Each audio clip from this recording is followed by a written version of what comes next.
ꯑꯩꯈꯣꯏ ꯃꯅꯤꯄꯨꯔꯗ ꯍꯧꯖꯤꯛ ꯏꯁꯤꯡ ꯆꯥꯎꯔꯤꯕꯁꯤ ꯃꯁꯤ ꯎꯆꯤꯅ ꯆꯥꯎꯍꯜꯂꯤꯕ꯭ꯔꯥ? ꯂꯦꯟ ꯃꯆꯥ ꯃꯆꯥꯗ ꯄꯨꯡ ꯊꯨꯝꯃꯦ.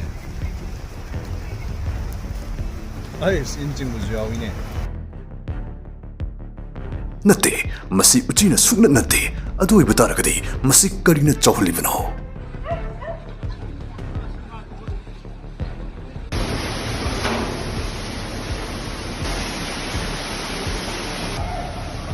Bay of Bengaldagi huru leishilakibadgumba akanba cyclone amana maram oiraga chuhanba akanba nongdadagini Manipurda masi ising ichaw thoklibasi.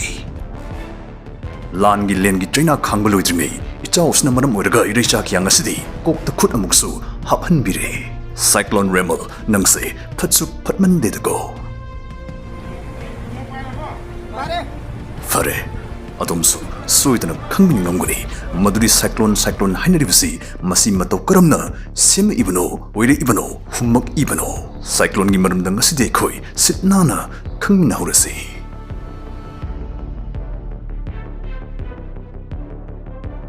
Juri thibagi matungina cyclone si stage thokna khaidoi. Tropical cyclones, severe cyclones amadi super cyclones haina. Cyclone amagi nungsitna Pungda mile from Putra Marigi Makada Silagadi Maduvu, tropical cyclone Gowi. Sapukan Kalaktuna, Pungda mile from Putra Mangadagi, Jamkungi Murta Silagadi, Madu, severe cyclone Jinga E. Sidagis of Hena, Juri Tigalaktuna, Pungda mile Jamkungi Matak the young Sitkalagadi, Madu, super cyclone Jinga E. Masiga cyclone Singsi, Masi. Kataydagi kamdong namakti semi chano aduga hurricanes typhoons kaidana lerisna moisina karino pumnamak macha tana haijarake marakthana hi marupsing marakthana maming chalaba platform amada game sanabagi yam nungai ba mong amakak haijarumge daw yingbiu maruina have lot of fun top gaming experience pibana miyang gi favorite order platform ado ishaktak jage pin comment link ta chanbiu walla class game studies the get on 700% fall up to ₹40,000 fall gi bonus phangane masna nungai ba game universe satnaba dongi golden ticket oyarani sigi app si season su irai lai aviator ka si irai lai na dum thingnani aviator se agi favorite game ni sanaba live nungsiyam nungai ba game ni rules su yam chami Plane si packet kidringi da sigi green button sin nam huwi wane se listen anitang thari ying se what's it haigat pa hore guess out wow ₹11,043 hore 2,000 se amtang thari ying se green button namme yes 8,400 amuk thoi hore hojik athoi bidagi khoi 15,500 withdraw to thoksi withdraw si am thui masidi daw the thajab sing tana for asana view pin comment link hapsarabane 40,000 thuna kaboi view good luck. Cyclone haibasi masi engasa nongjung san nei naruisingna ising ipak amagi mathakta horokpa any ungsin lesson bi lechil nongpai mapai sing bu describe to the season butgumba sawshi shinaba wahaini. Cyclones, hurricanes, typhoons, masi yamnamak manaba thogdogda horokpham lamda khinabgi matungina tongan mamingsing thonbani se Atlantic amadi awang nongpuk Pacific Mahasagar sibu hurricanes haina khangnai aduga awang nongchuk Pacific Mahasagar dana masibu typhoons haina khangnai aduga kha Pacific amadi Indian Ocean dana masibu cyclones haina khangnabani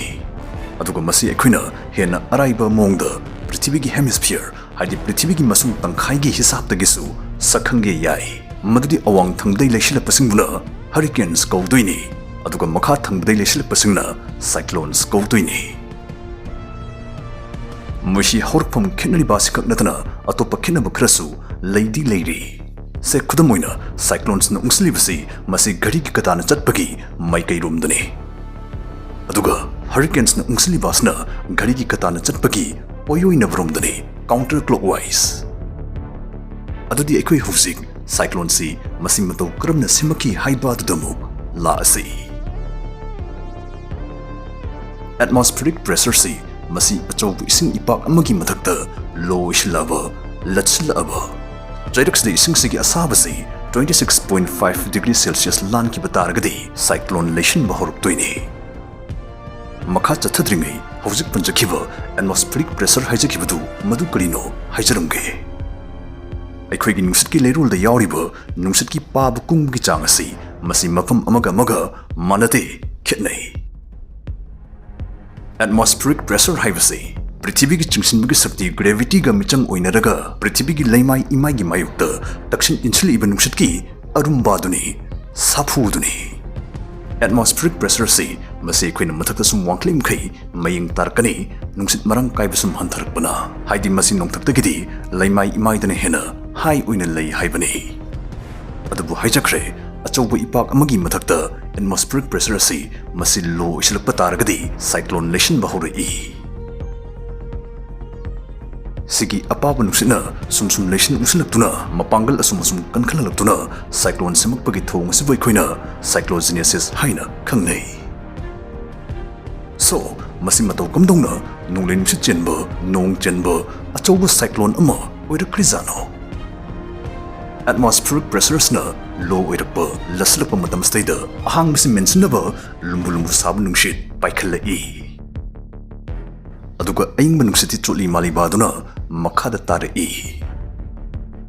Nungsitki ahangba mentionni adana paikhaliba lumbu sabu nungsitsina mu kaidogeda moina ahangba mention fa mapamsi yongna paikhalakpa matamdadi moishi ka hina sagalakpana hena wangna paikhatkiduna nungsitki ahangba du mention lambagi muhutta hena dum laukthok halamgani Adaidi akoibada leramba nungsitsing arauba ahangba mentionaba humjinnarai athapa mafamdai fau yawnani yang humjinnaraktoisi Adubu moishu adumangai mention pa mapamsi Europe kandadi ahangba mention bai muhutta moi oina punna marai lesion minakiduna sumaina spiral amoina semai Steady ahangba mention ge humjalakpa nungsit khuding spirals da sumsum tinsilaktuni spiral si chawba sumsum hengalakani ahangba mention na bu humjali iba nungsitsina yaman kiba matamdani cyclone semaktuna spiral structure sisu pak chongmalaktuna wangmalaktuna nongthaki leichal nongphai phausilakani Masdaini akak araw yawbi nungli nungsit thunderstorm somu saphung halakadori basi Tropical cyclone si Marif kilometer tarafau wangbi yawi amadi moisi kangphaldagi kiam thapi nungsitki khongjalu kiam yangi kiam chawi haibasigi matungina numit humni dai numit tarini fau hingali leigali Panbiyai ngasi founder record tahubo Khwaidigi chawbu usilakibutkumba cyclone asi 1979 da Pacific Mahasagar da Philippines maya nakna ungsilakiba typhoon Tif mingthonba sina oidi Masidi pura mapini madudi diameter da kilometer lishing aniga chani oiki aduga sida sitkiba nungsitki khongjelasna pungda kilometer chahumga manga yauki Hawjik ekoi Manipur da ichawk tholiba cyclone Remal na samudra khongbal gi lamsing da sitkiba nungsitki ayang basi pungda kilometer marifu taradagi chamkun gi marakta oiki